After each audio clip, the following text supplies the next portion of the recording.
Good morning, YouTube family. Today I want to talk to you about how to become a better person in 12 steps. I'm not going to read word for word, but this is from healthline.com/health-2-b-a-better-person. Or you can just type in how to be a better person in your search bar and it should come up on this Healthline article. The first step is to cultivate gratitude. You probably heard it millions of times. By keeping a gratitude journal of what you're thankful for can have a big effect on your mindset. Okay.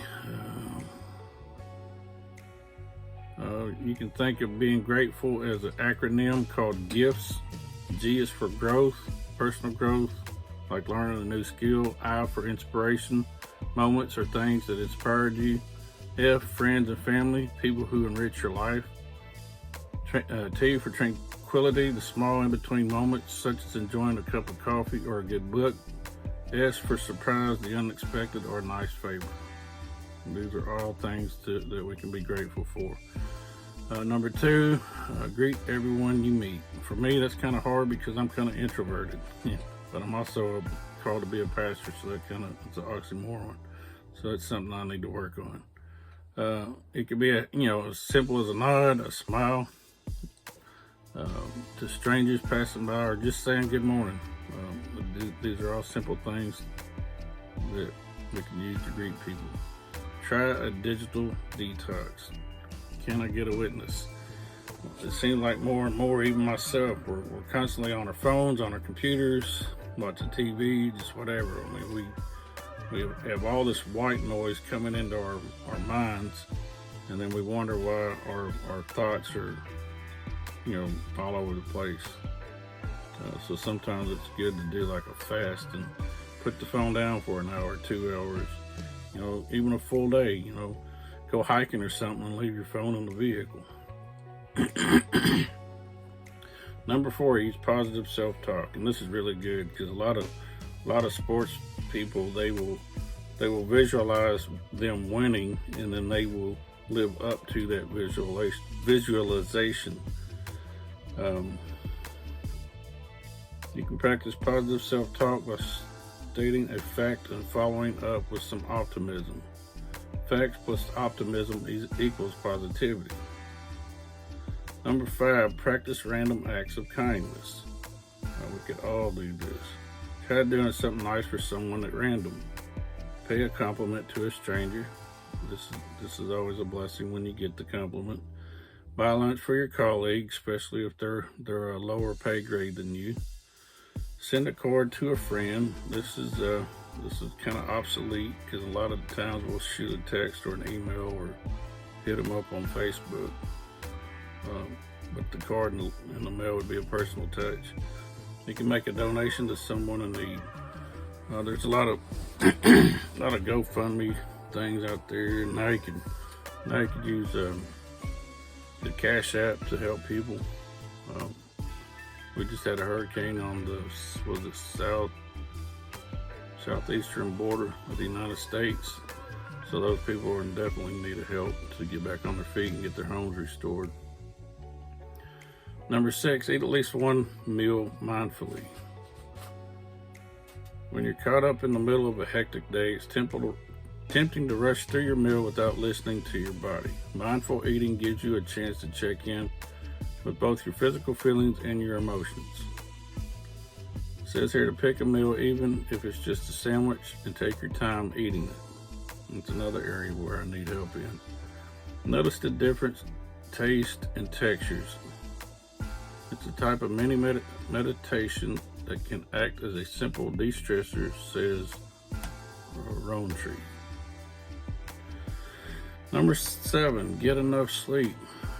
This is another area where I need help in. I either get barely enough or I get way too much. It just depends on if I got something to do the next day. It says to not feeling fully rested can make you feel grumpy and unproductive throughout the day. Okay, now try to get 7 to 8 hours of sleep each night. So Maybe that's where that detox would come in. If you put your phone down and turn the TV off, you can get more sleep. Hello? Number 8, breathe consciously. Take a moment at the bus stop, in line at the grocery store, before nodding off to sleep to focus on your breathing. Practicing even a few minutes a day of deep breathing has been shown to jumpstart your body's relaxation response and regulate stress. Some breathing techniques they recommend are inhale as you normally would, exhale making sure to take longer than you did the inhale, and then repeat this process until you start to feel relaxed or you pass out. If you prefer to count, try breathing in for the count of 4, holding for the count of 7, and then exhaling for a count of 8. I would pass out. Number 9, clean for 30 minutes. My wife would like this. But anyway, it says the way you feel about your home can influence whether your time there is restorative or stressful. In my wife's case, it's stressful. In my case, I really don't care, as long as I get clean clothes and something to eat. It says to clean your bathroom mirror, hanging a picture that you love but haven't gotten around to displaying, or cleaning off your desk. These are areas where you can clean up. Number 10, forgive yourself and others. Holding on to regret, pain, and resentment hurts others, but it also hurts you. When you feel any of these emotions, it affects your mood and how you treat everyone, including yourself. So let it go. Number 11, engage in self-care. A lot of times we think, well, this is just being selfish, but really, is it being selfish? Because if we're not taking care of ourselves, how can we take care of others? We often think it's self-care as manicures and spa treatments. But according to Jackson, daily self-care goes way beyond pampering. It's also about eating well and getting enough nutrition to support your brain and body. Make sure you're exercising or mindfully moving your body, taking time to connect with others, and having some relaxation or downtime for yourself. And then number 12, be kind to yourself. Many of us have the habit of lingering on something that was said to us, replaying it often in our minds. Amen. If you need help on that, go back to my video on rewriting the script. Also, think of all the ways you make a positive impact to those around you, and try writing them down each day. I keep a daily journal. I write down the good things, the bad things, what went right, what didn't go right. It's kind of like in the military, we had an AAR, an after action review. Every time we had a training event or something, we would discuss what went right, what went wrong, and then how can we improve. And that's something you can do with the journal every day. And then if you're also of the propensity to want to write a book, but you don't know where to begin, start by keeping a journal, and then over a period of time, look at a theme. What keeps popping up. Are you helping people, or are people constantly helping you? Look for those patterns, and then that could be the impetus for you to go out and to write your book, and you'll have material to include in your book. And also, take it from me, use conversation. Do quotes when you're writing about yourself. Quote, and then remember and then write down those conversations you've had with your friends and family and even strangers. That will help your book sell, because my first book kind of flopped. So take it from me. Write down those conversations, quote them, all that. Make sure you get permission from the other person to include them in your book. Anyway, he says here, the bottom line, it's normal to get caught up in trying to become the best version of yourself, but being a better person starts with treating yourself with the same loving kindness as you do others, and this is a biblical fact. It says to do unto others as you'd have them do unto you.